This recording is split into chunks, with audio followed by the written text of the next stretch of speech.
आइए चलते हैं अब अपनी एक्सरसाइज के नेक्स्ट क्वेश्चन पे, जो कि हमारा क्वेश्चन नंबर 22 है। ड्रॉ द रे diagrams of simple microscope, compound microscope and refracting telescope. हमने अपने चैप्टर में जब हम इन टॉपिक्स को देख रहे थे, सिंपल माइक्रोस्कोप को, कंपाउंड माइक्रोस्कोप को, रिफ्रैक्टिंग टेलीस्कोप को, तो हमने इनकी रे डायग्राम को काफी डिटेल में देखा था।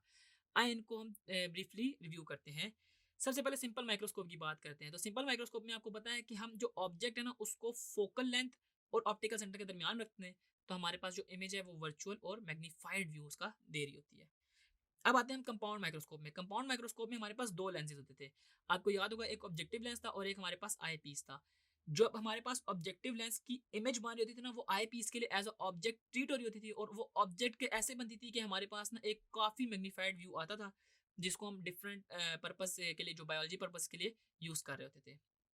अब आता है हमारे पास रिफ्रैक्टिंग टेलीस्कोप। हमारे पास जो रिफ्रैक्टिंग टेलीस्कोप का भी वर्किंग प्रिंसिपल है ना, वो सेम हमारे पास कंपाउंड माइक्रोस्कोप वाला है, कि इसमें भी हमारे पास दो कन्वर्जिंग लेंस है, एक आई पीस है और एक ऑब्जेक्टिव लेंस है। इसमें हमारे पास जो आई पीस होता है ना, वो छोटा होता है as compare to objective lens. उसकी वजह ये है कि जो ऑब्जेक्टिव लेंस है ना, वो ना जो रेस ले रहा होता है वो बहुत ज्यादा डाइवर्ज होती है, क्योंकि हम टेलीस्कोप के जरिए स्टार्स और गैलेक्सीज वगैरह की मूवमेंट को सर्च कर रहे होते हैं, उसको हम स्टडी कर रहे होते हैं। तो उसमें होता क्या है कि ना, जब हमारे पास रेज आती है ना, तो हमें ना एक बड़ा ऑब्जेक्टिव लेंस चाहिए होता है, क्योंकि वो ज्यादा रेज को अपने अंदर कैप्चर कर सके।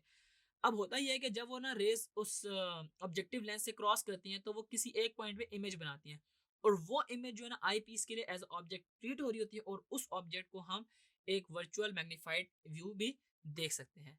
तो यूँ आपने देखा कि कैसे हमने सिंपल माइक्रोस्कोप, कंपाउंड माइक्रोस्कोप और रिफ्रैक्टिंग टेलीस्कोप की रे डायग्राम बनाई। आपके पेपर में इस तरह का रे डायग्राम वाला क्वेश्चन आएगा तो आपने रफ सी डायग्राम बनानी होंगी। जस्ट आपने प्रिंसिपल फोकस को मेंशन करना और जो इनके कन्वर्जिंग लेंस हैं इनको काफी डिटेल में बताना है।